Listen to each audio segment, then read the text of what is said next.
A porta fechou. O som ecoou pela casa vazia como um tiro. Meus olhos ainda estavam fixos naquele vestido transparente, na silhueta que atravessou o portão, nos saltos altos que batiam no asfalto com uma confiança que eu nunca tinha visto antes. Minha esposa acabava de sair de casa, sem nada por baixo. E quando perguntei para onde ela ia, a resposta foi um sorriso. Apenas um sorriso. Nada mais. Minha mão ainda estava na maçaneta. Eu podia sentir o metal frio contra a palma suada. O coração batendo descompassado. A respiração presa em algum lugar entre o peito e a garganta. E a pergunta que martelava na minha cabeça era uma só. O que está acontecendo? Se você já sentiu aquele aperto no peito quando algo não faz sentido, quando tudo parece estar saindo do seu controle, você sabe exatamente o que eu estava sentindo naquele momento. Se você quer descobrir o que aconteceu depois disso, fica comigo até o final desse vídeo. E se você quer fazer a diferença, se inscreve no canal agora e me diz nos comentários de qual cidade você está assistindo essa história.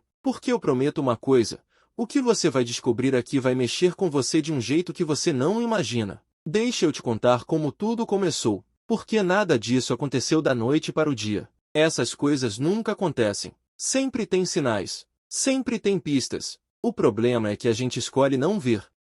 A gente prefere acreditar que está tudo bem, que é coincidência, que a gente está exagerando. Mas lá no fundo, bem lá no fundo, a gente sabe. A gente sempre sabe. 3 meses atrás, nossa vida era normal, comum. Daquelas que você vê em qualquer casa, em qualquer bairro. Eu trabalhava de segunda a sexta, voltava para casa cansado, jantávamos juntos, assistíamos alguma coisa na televisão, dormíamos. Final de semana a gente saía, ia ao shopping, visitava amigos, família. Nada de extraordinário. Mas era nosso. Era confortável. Era seguro. Até que as coisas começaram a mudar.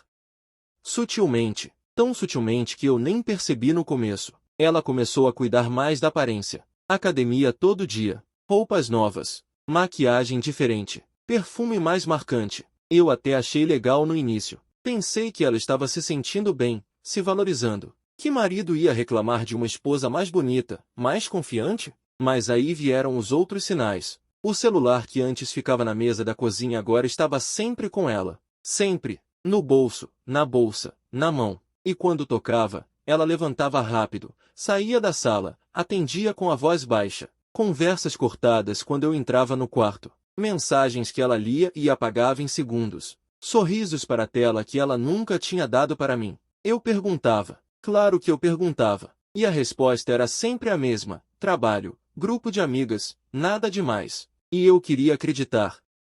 Deus sabe o quanto eu queria acreditar. Porque a alternativa era pensar em algo que eu não queria pensar.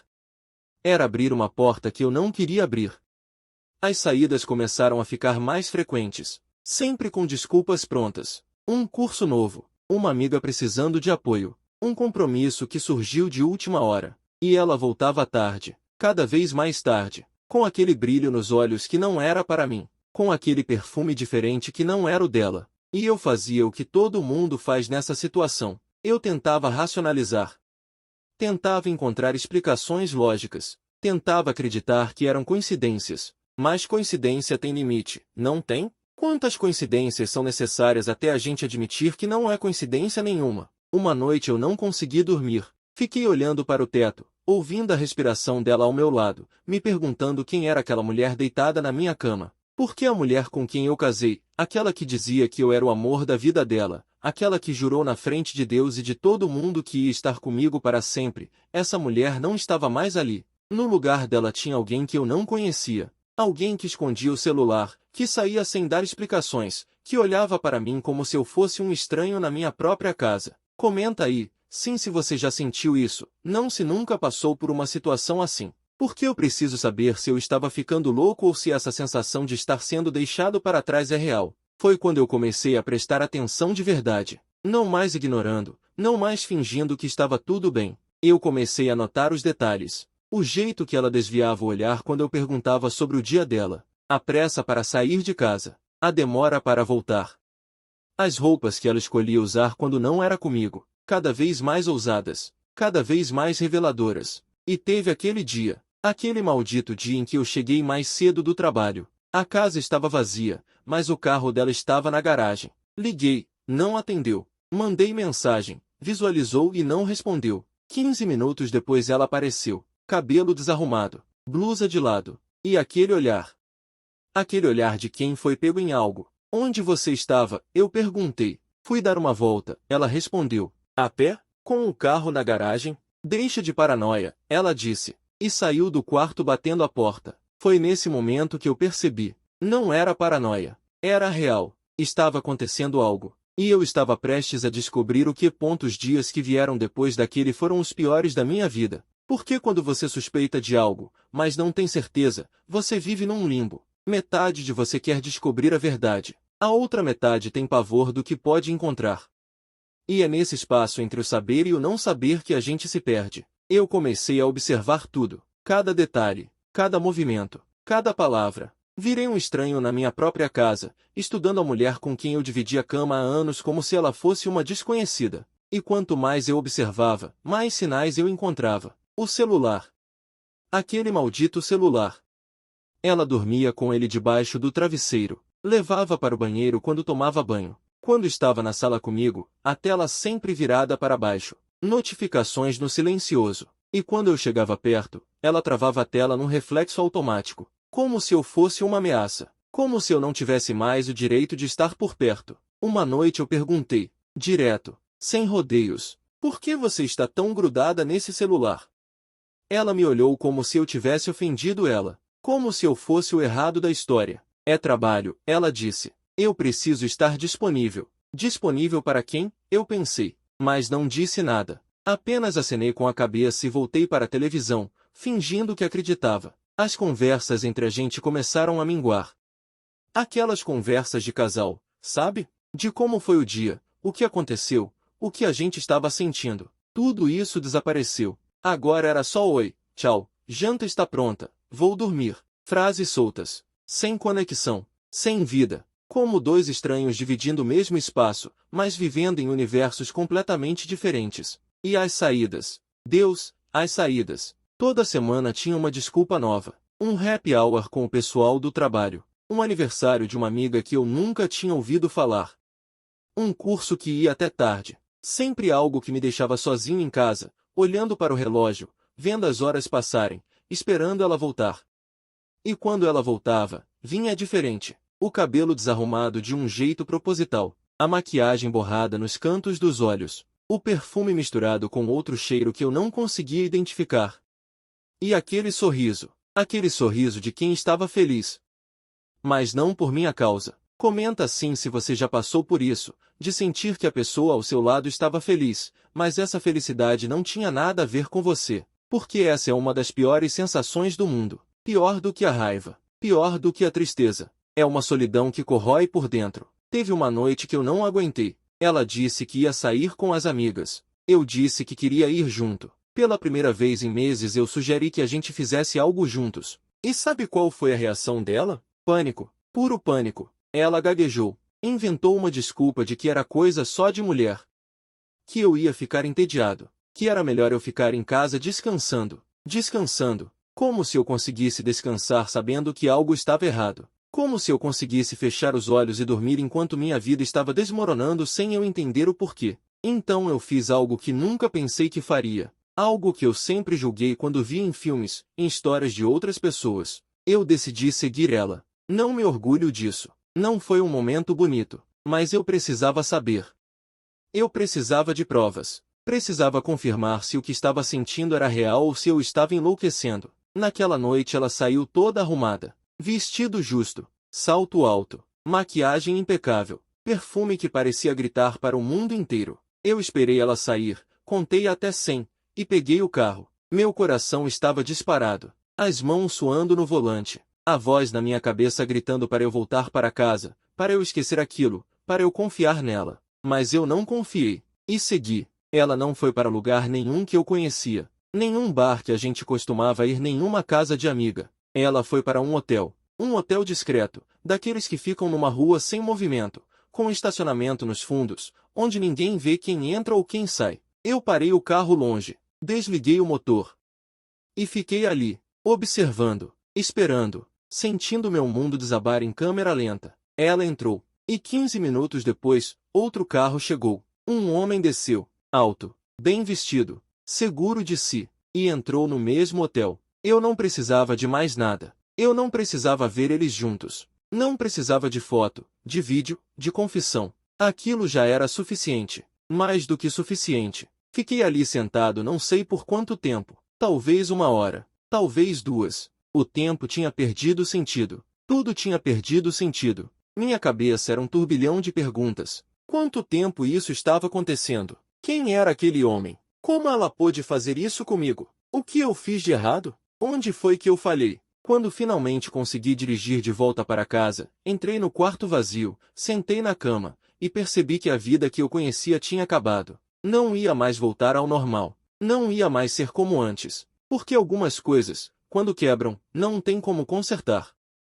Se você está sentindo essa história, se isso está mexendo com você, deixa um like. E se quiser apoiar o canal para mais histórias reais como essa, considera fazer um super thanks. Isso ajuda muito. Eu ainda não sabia o que ia fazer.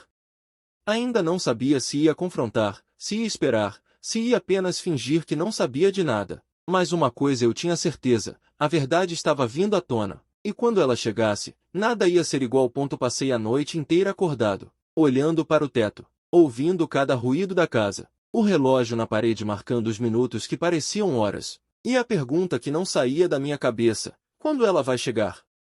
E quando chegar, o que eu vou fazer?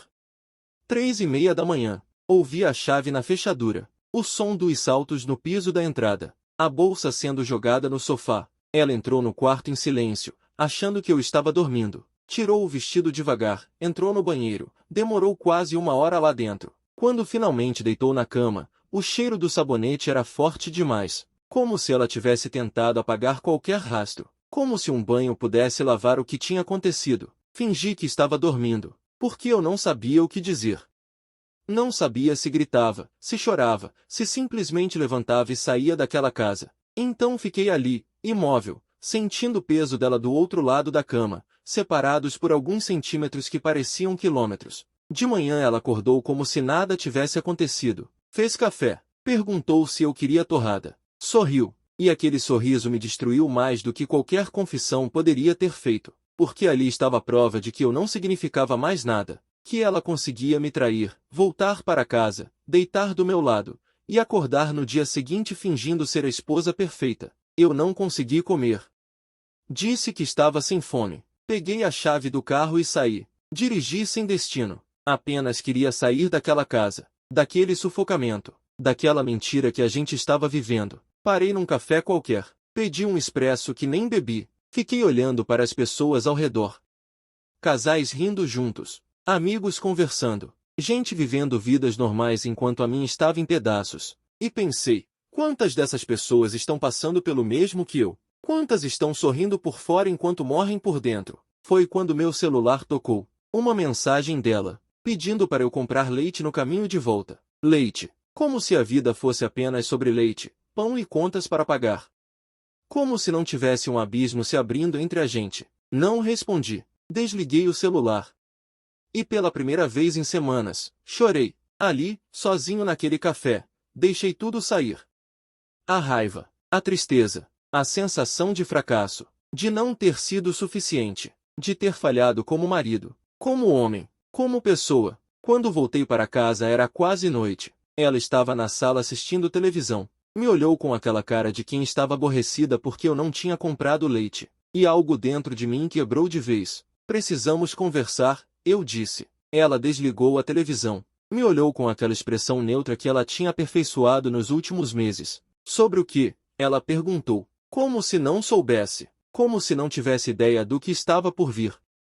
Sobre nós, eu respondi. Sobre o que está acontecendo entre a gente. Ela suspirou. Aquele suspiro de quem acha que está perdendo tempo. Não está acontecendo nada, ela disse. Você está paranoico. Precisa procurar ajuda. E ali estava. A inversão. Jogar a culpa em mim. Fazer parecer que eu era o problema. Que minhas suspeitas eram infundadas. Que eu estava louco. É uma técnica antiga. Mas funciona. Porque por um segundo eu quase acreditei. Quase pensei que talvez eu estivesse exagerando. Que talvez aquilo tudo fosse só coincidência. Mas aí eu lembrei. Do hotel, do homem, dos horários, das mentiras. E não, eu não estava louco. Eu estava sendo enganado, manipulado, traído. Onde você estava ontem à noite? Eu perguntei. Com as meninas, ela respondeu rápido demais. Rápido demais para ser verdade. Em qual bar? Eu insisti. Ela hesitou. Por um segundo apenas. Mas hesitou. E eu vi. Vi a mentira se formando nos olhos dela antes de sair da boca. Não lembro o nome, ela disse. Foi a Carla quem escolheu. Por que você está me interrogando? Você não confia em mim? Confiança. Aquela palavra que vira arma quando está na boca de quem mente. Como se questionar fosse o problema. Como se desconfiar de alguém que está mentindo fosse o pecado maior do que a própria mentira. Não, eu disse. Não confio mais. O silêncio que veio depois foi ensurdecedor. Ela me olhou como se eu tivesse batido nela. Como se eu fosse o vilão da história. E talvez na versão dela eu realmente fosse. Talvez ela tivesse criado uma narrativa onde eu era o marido ausente, chato, sem graça. E ele, quem quer que fosse, era o príncipe encantado que a salvou do tédio. Sabe o que é mais triste nisso tudo? Não é a traição em si. É perceber que você construiu uma vida inteira com alguém que consegue olhar nos seus olhos e mentir sem piscar. Que consegue dormir do seu lado depois de estar nos braços de outro. Que consegue dizer eu te amo enquanto planeja o próximo encontro às escondidas. Comenta aí se você entende o que eu estou dizendo. Se você já sentiu essa dor de descobrir que a pessoa que você mais confiava no mundo era exatamente quem estava te apunhalando pelas costas. Ela levantou do sofá. Disse que não ia ficar ali sendo acusada de algo que não fez. Pegou a bolsa e foi para o quarto. Bateu a porta. E eu fiquei ali, na sala vazia, sabendo que aquela conversa não tinha resolvido nada. Só tinha confirmado o que eu já sabia. A verdade estava vindo. E ela era muito pior do que eu imaginava. Os dias que se seguiram foram de um silêncio pesado. A gente dividia a mesma casa, mas vivia em mundos separados. Ela no quarto, eu no sofá. Passávamos um pelo outro como fantasmas. Sem olhar. Sem falar. Apenas existindo no mesmo espaço, mas completamente distantes. Eu sabia que aquilo não podia continuar. Que a gente precisava resolver de uma vez por todas. Mas parte de mim tinha medo. Porque enquanto não falasse, enquanto não confrontasse de verdade, ainda existia uma pequena chance de eu estar errado. De tudo não passar de um mal-entendido. De a gente conseguir voltar atrás. Mas coincidências demais deixam de ser coincidências. E mentiras pequenas sempre escondem verdades grandes. Foi numa sexta-feira à noite que tudo explodiu. Ela disse que ia sair de novo. Mais uma vez. Sempre mais uma vez. Pegou a bolsa, arrumou o cabelo, passou o batom vermelho que ela sabia que eu gostava. E quando foi em direção à porta, algo dentro de mim simplesmente estourou. Não vai, eu disse. Ela parou. Virou devagar. Me olhou com aquela cara de quem não acredita no que está ouvindo. Como é? Ela perguntou, com a voz fria. Você não vai sair hoje, eu repeti. A gente precisa terminar essa conversa. Ela deu aquele riso seco. Aquele riso de desprezo que dói mais do que qualquer tapa. Você não manda em mim, ela disse. Eu vou e volto quando eu quiser. E deu as costas, seguindo para a porta. Eu sei do hotel, eu falei. E ela congelou. O silêncio que veio depois foi pesado. Denso, como se o ar tivesse ficado mais grosso. Ela não virou, ficou de costas para mim, parada na frente da porta. E eu vi os ombros dela subindo e descendo, a respiração dela mudando, o corpo dela entendendo que tinha sido pega. Qual hotel? Ela perguntou, ainda tentando negar, ainda tentando me fazer duvidar do que eu sabia. Mas a voz dela tinha tremido, por um segundo apenas, mas tinha tremido. Aquele que você foi semana passada. Quando disse que estava com as amigas. Eu te segui. Vi você entrar. E vi ele entrar logo depois. Ela se virou. E pela primeira vez em meses eu vi algo real no rosto dela. Não era arrependimento. Não era culpa. Era raiva. Raiva pura. De ter sido descoberta. De ter perdido o controle da situação. De eu ter tido a coragem de fazer algo que ela não esperava. Você me seguiu, ela disse. Não era pergunta. Era acusação. Como se eu fosse o errado. Como se eu fosse o vilão por ter descoberto a verdade que ela estava escondendo. Você está me traindo, eu respondi. E preciso saber há quanto tempo. Preciso saber quem é ele. Preciso saber por quê. Ela jogou a bolsa no chão, cruzou os braços, e me olhou com aquele olhar que eu nunca tinha visto antes. Um olhar de alguém que não tinha mais nada a perder. De alguém que estava cansada de fingir. Você quer saber por quê? Ela disse. Vou te contar por quê. Por que você não me vê mais? Porque para você eu sou só mais uma parte da sua rotina. Acordo, trabalho, casa, televisão, dormir. Todo santo dia a mesma coisa. Quando foi a última vez que você me olhou de verdade? Que me fez sentir especial? Que me fez sentir desejada? E ali estava virada. A culpa voltando para mim. A narrativa sendo construída de um jeito que eu era o responsável pela traição dela. Como se minhas falhas justificassem a mentira. Como se eu não ter sido o marido perfeito desse ela o direito de destruir tudo que a gente tinha construído. Então a solução era trair, eu disse. Ao invés de conversar comigo, de me dizer o que você estava sentindo, de tentar consertar. Você preferiu ir para a cama de outro. Ela não respondeu, apenas olhou para o lado. E naquele gesto eu vi tudo o que precisava ver. Não havia arrependimento. Não havia volta. Aquilo não era um erro. Era uma escolha. Consciente. Deliberada. E ela faria de novo. Há quanto tempo? Eu perguntei. Minha voz estava calma agora. Quase fria. Porque não havia mais dor. Só aceitação. 4 meses, ela respondeu. E o mundo desabou. 4 meses. Enquanto eu estava aqui, acreditando nela, confiando, tentando ser um bom marido, ela estava com outro. 4 meses de mentiras. De beijos falsos. De eu te amo sem significado. 4 meses da minha vida sendo construídos sobre uma ilusão. Se essa história está mexendo com você, se você está sentindo cada palavra que eu estou dizendo, deixa um super thanks para apoiar o canal. Porque histórias reais como essa precisam ser contadas, para que outras pessoas saibam que não estão sozinhas. Quem é ele? Eu perguntei. Não importa, ela disse. Importa sim, eu insisti. Eu tenho o direito de saber quem destruiu meu casamento. Um colega de trabalho, ela confessou. Começou inocente. Conversas no intervalo. Depois foram almoços. E então aconteceu. Aconteceu. Como se fosse algo fora do controle dela. Como se ela não tivesse tomado cada decisão que levou até aquele ponto. Como se a traição fosse um acidente e não uma série de escolhas deliberadas. Você o ama? Eu perguntei. Não sei, ela respondeu. Mas com ele eu me sinto viva de novo. Com ele eu não sou só a esposa que cozinha e limpa. Sou eu, a mulher que eu era antes de me perder nessa rotina. Entendi tudo naquele momento. Ela não estava arrependida. Ela estava sendo honesta pela primeira vez em meses. E essa honestidade doía mais do que qualquer mentira. Porque significava que não havia volta. Que o que a gente tinha estava morto. E não tinha jeito de ressuscitar. Então vai, eu disse. Vai para ele. Faz a mala e vai. Porque eu não vou ser o segundo plano de ninguém. Não vou ser a opção que sobrou. Se você quer ele, então fique com ele. Ela me olhou surpresa. Como se esperasse que eu implorasse. Que eu pedisse para ela ficar. Que eu prometesse mudar.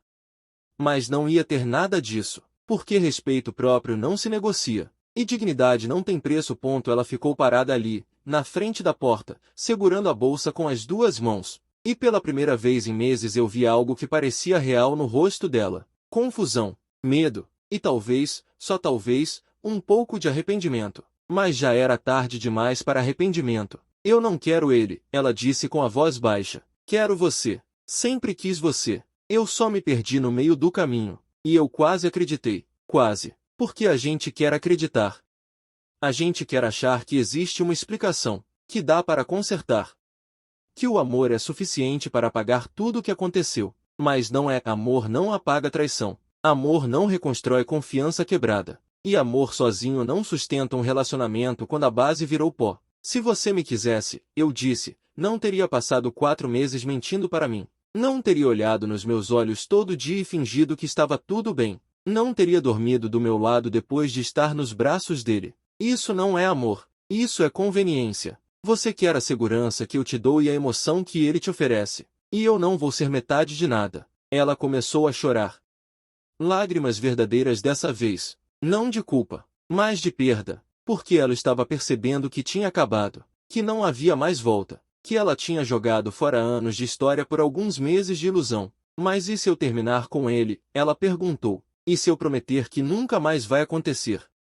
A gente não pode tentar de novo? Pelo que a gente construiu, pelo tempo que a gente passou juntos. E ali estava a barganha. A última tentativa de manter os 2 mundos. De não ter que escolher.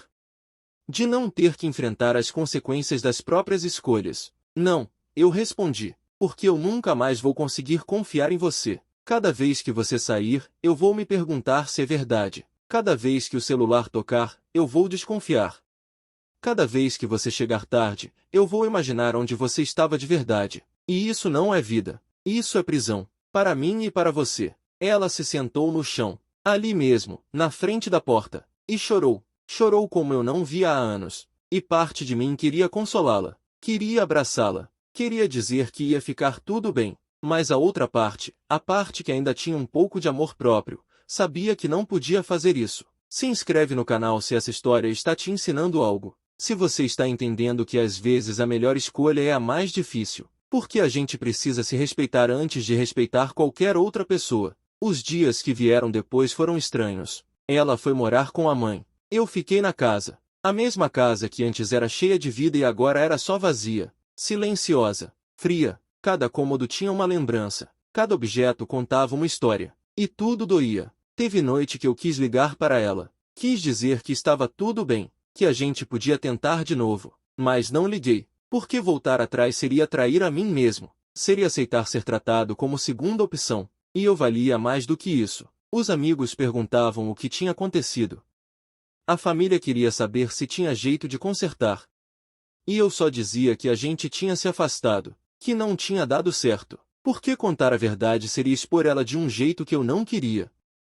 Mesmo depois de tudo, eu ainda tinha respeito suficiente para não destruir a imagem dela com todo mundo. Mas as noites eram difíceis. Acordar sozinho, fazer café para um, jantar em silêncio, ver o lado vazio da cama. Tudo isso machucava de um jeito que eu não sabia que era possível. Porque a gente não perde só a pessoa. A gente perde a rotina, a companhia, a sensação de pertencer a alguém. Comenta aí se você entende essa dor. Se você já passou por isso. Se você sabe o que é ter que reconstruir a vida do zero depois de anos investidos em alguém. Passou um mês. Depois 2. E aos poucos a dor foi diminuindo. Não foi embora, mas diminuiu. E eu comecei a entender que aquela traição não era sobre mim. Não era porque eu não fui suficiente. Não era porque eu falhei. Era sobre ela. Sobre as escolhas dela. Sobre o caráter dela. Entendi também que às vezes a gente se apega tanto à ideia de uma pessoa que esquece de ver quem ela realmente é. A gente ama a versão que criamos na nossa cabeça. Não a pessoa real, com defeitos, falhas e capacidade de nos machucar. Hoje, meses depois, eu estou bem. Não completamente curado, mas bem. Aprendi que confiança é a base de tudo. Que sem ela não existe relacionamento. Que amor sem respeito é só dependência emocional. E que a gente precisa ter coragem de deixar ir embora aquilo que já não nos serve mais. Se essa história tocou você de alguma forma, se você tirou alguma lição daqui, deixa um super thanks para apoiar o canal. E compartilha com alguém que precisa ouvir isso. Porque tem muita gente passando pela mesma situação. Achando que está sozinha. Achando que é fraca por não conseguir perdoar. Mas você não é fraco por escolher sua dignidade. Você não é errado por não aceitar migalhas de afeto. Você não falhou por não conseguir confiar de novo em quem te traiu. A verdade sempre encontra um jeito de aparecer. E quando ela chega, nada permanece igual. Cabe a você decidir o que vai fazer com ela. Se vai fingir que não viu. Se vai aceitar viver na mentira. Ou se vai ter a coragem de recomeçar. Eu escolhi recomeçar. E foi a melhor decisão que eu já tomei na vida.